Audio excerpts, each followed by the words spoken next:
Welcome back. This is our Police Corner. As the new year begins, attention turns to safety, law enforcement priorities, and the role of the public in building safer communities. At the start of a new year often brings renewed movement, social activities, and travel, which of course also presents unique police challenges.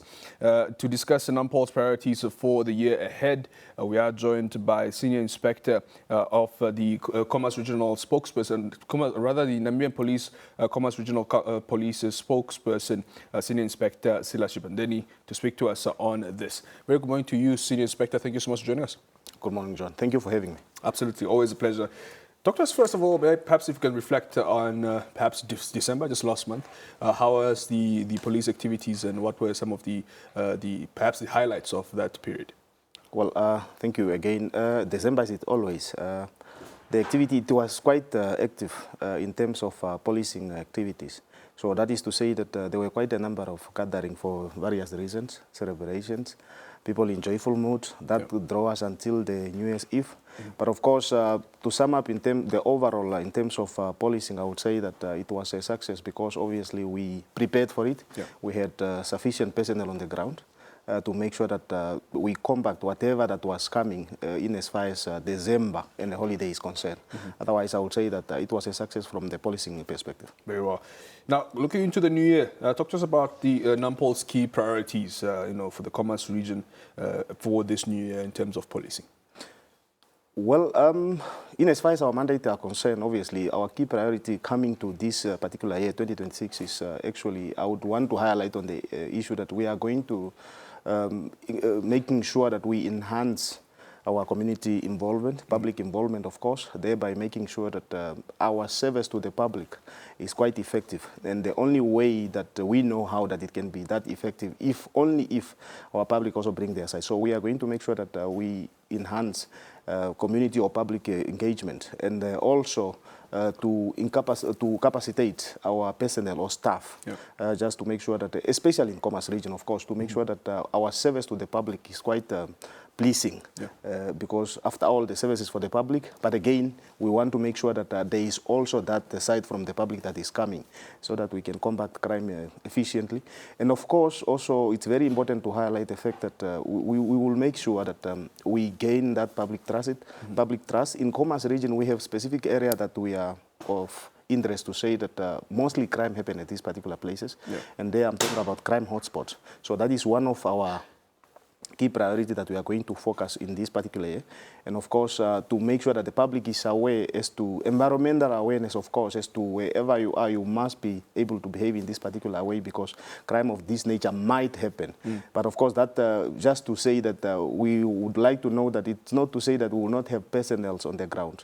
So we are going to deploy enough, again, as always, deploy members on the ground to do patrol, either by vehicles or by foot patrol, and of course, undercover operations. And that is one of the very key priorities that we are going to focus on. Very well. And again, going back to December 2025, heading into this new year, of course, talk to us about some of the crime trends that were perhaps prevalent and perhaps a concern to the Namibian police, and perhaps how the Namibian police also will be paying attention to those trends or other crimes this year. Well, as a norm, when it comes to events or periods where there are quite a number of events or gatherings that are happening, normally you will expect that there will always be those opportunity crimes. Opportunity crime, I'm referring to break-ins, housebreaking, of course, theft, for example, robbery. But again, that is just to come to your question to say, in December also it was no exception. Obviously, the crime that of note, it's mostly crime, opportunity crimes, and that I'm talking about theft, house breakings, and robbery, of course, which were not out of control. But again, that is one thing that we need to highlight, that those are mostly crimes that one can highlight to say they stand out during this particular period that we just that we are still passing through, the festive season, of course. And going forward, obviously, we have to make sure, and the situation on the ground will dictate as to how we should deploy our operations. And I don't know if it's too early to ask, Senior Inspector, but if you could compare this, the just recent festive season to the one of perhaps 2024 and other previous years. I mean, you just expressed that, of course, the operations went quite well. How would you judge the stats or perhaps the levels of crime that took place over the past festive seasons? Well, quite pleasing, very pleasing. If I have to compare to the previous, let's say 2 years ago. So I would say this that we are in now, the period that we are in now, it's quite pleasing. And I think we were more prepared in terms of boots on the ground, of course, as we always say. There are quite a few incidents, regrettable incidents that took place, of which we know we could have avoided better, but again, it's also on the behavior of an individual out there, which is always a point to say that we need to take responsibility of certain actions that we are involving in. And one of those ones, especially on our public roads, it's one of the regrettable incidents we always go out to the public to say we need to be careful when we are engaging on public road, more so on adhering to road traffic rules and regulations. So in as far as those ones are concerned, yes, it happened, but what I'm saying is, and it's very important to note that in the period that we are in now, we are quite pleased as an organization, more especially the leadership of Khomas region. That's right. And you spoke of opportunity crimes also that, of course, are prevalent during this time of the year. Talk to us about how NAMPOL actually is planning to strengthen, these efforts, or rather crime prevention efforts, when it comes to residential and business areas this year. Well, like I said, it will always, the situation on the ground will always dictate. But again, we have a plan in place, as always, a new year. So obviously, we should be prepared of what is coming. But in terms of residential or business premises, we already have operations on the ground. Let it be at the station level or at the regional level. So, but again, we adjust those operations based on the demand on the ground, of course. But again, very important, I go back to the issue of community involvement. So we'll make sure that our target or our priority, we want the public to get involved. So we need to make sure that we engage the public more. And of course, we should not forget, school is starting. It's fast approaching. So obviously, again, our hand is reaching out as far as even to those young ones or learners when they are going to school. So that is going to be key. And again, the very important fact is that the public should get involved so that we make sure that we combine or we combat crime effectively. Absolutely. Let's expand a bit on that, especially when it comes to community involvement into policing activities.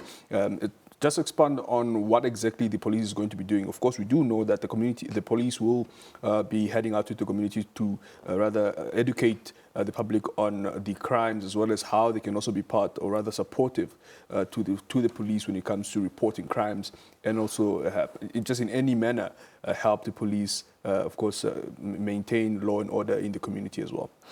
Very key, education, of course, but again, we have crime prevention initiatives under the Office of Community Policing, of course. Various stations, especially now in our locality, Khomas region, Windhoek in particular. So we do have crime prevention initiatives. What we need to understand is that the public need to be made to understand that with this crime prevention initiative, they are there for a purpose. So whichever way that it fits, we will make sure that we slot our people in those crime prevention initiatives. Let it be Neighborhood Watch, for example. Let it be Men and Women Network, for example. Let it be Youth Against Crime, for example.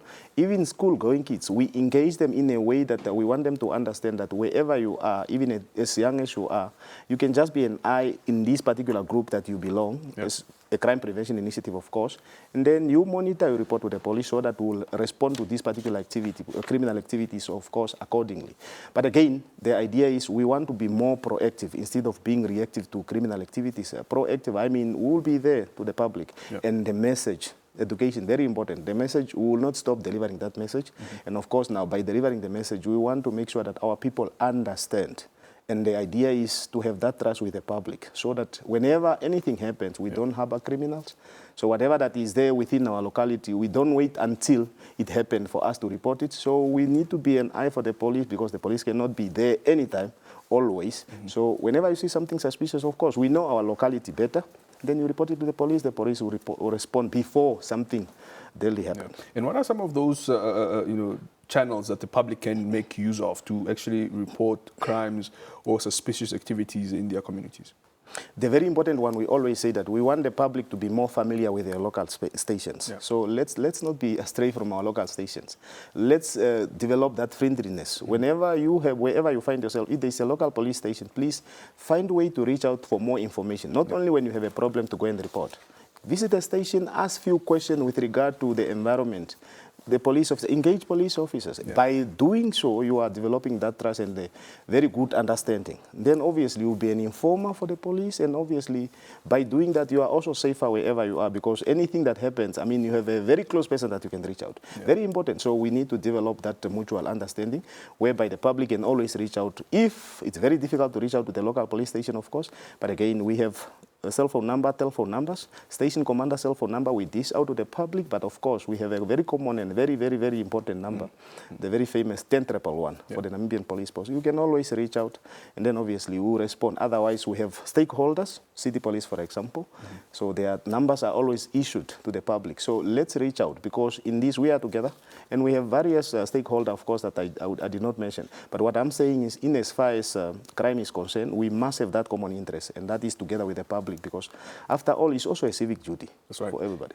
And what do you say to those that always would often say that they fear, engaging the police, or they actually fear coming to the police, and even just familiarizing themselves with something or rather activities of the police, or the mandate and all that? What would you say to those individuals or members of the public who would say that I actually am scared of going to the police and actually, familiarizing myself, or even just getting anywhere close to the police station? Yes, John, it's quite important, and that is a notion that we want to get rid of. Yeah. Because, I mean, in modern policing, so to say, or policing in democracy, of course, we need to understand that the police, gone are the days of all policing. Yeah. Of course, we know whatever happens, we are coming through ages, but then we are talking about policing in democracy. And when we talk about policing in democracy, we want this understanding and mutual respect towards one another.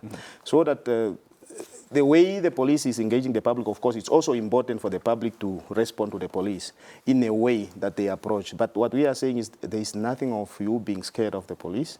The police are your friendly advisors, friendly counselors, right, whatever the case may be. So we are not there to scare the public. We don't even want, and we discourage parents out there, because there is also a notion parents disturbing kids with those news of saying the police will beat you. There's nothing like that. We want kids, when they see us, whatever that is happening at home, kids must be able to run to us, police officer, and tell us that this happened, so that we'll be able to respond. And obviously, by so doing, they will feel secured. So please, let's be friendly with the police. Let's not reach out to the, scared to go out there to our local police station, because after all, that is one of our very, very safe home. If you feel unsafe at home, please, the police is one of the safest places that you can come. I mean, in fact, police is, most of the police, or rather not most, all the police members are your brothers and sisters, your family members as well. Exactly. They are living with us, they live within our communities, but again, yeah, that notion is there, but it should get away. Right.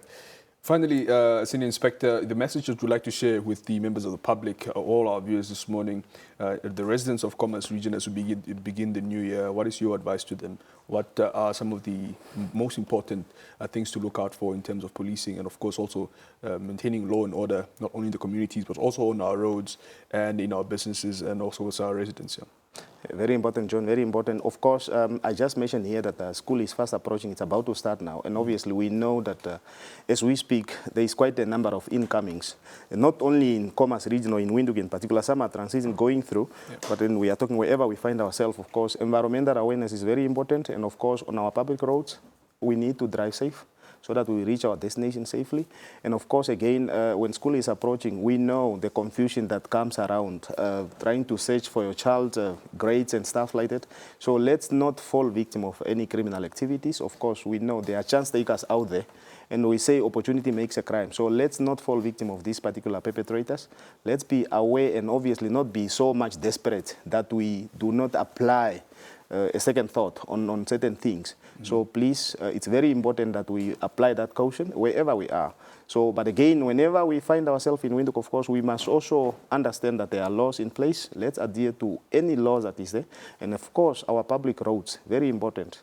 We must adhere to road traffic rules and regulations, very important. And again, and the last one, of course, is the fact that it's a rainy season. And when it's rainy, we know the damage that it can bring about let alone the fatalities. Yeah. That anything can happen as a result of flood or something. Avoid crossing flooded areas, especially riverbeds. Let's not take those chances. And of course, it's very important that let's be safe. And whenever we are here, please engage the police for anything that you feel you need help on. Absolutely. Senior Inspector, it's always a pleasure to have you this morning talking to us about police matters on our Police Corner segment this morning. Thank you so much for being here. Of course, hope to speak to you in the future. Thank you so much for having me. And of course, it's always a pleasure being here. Absolutely.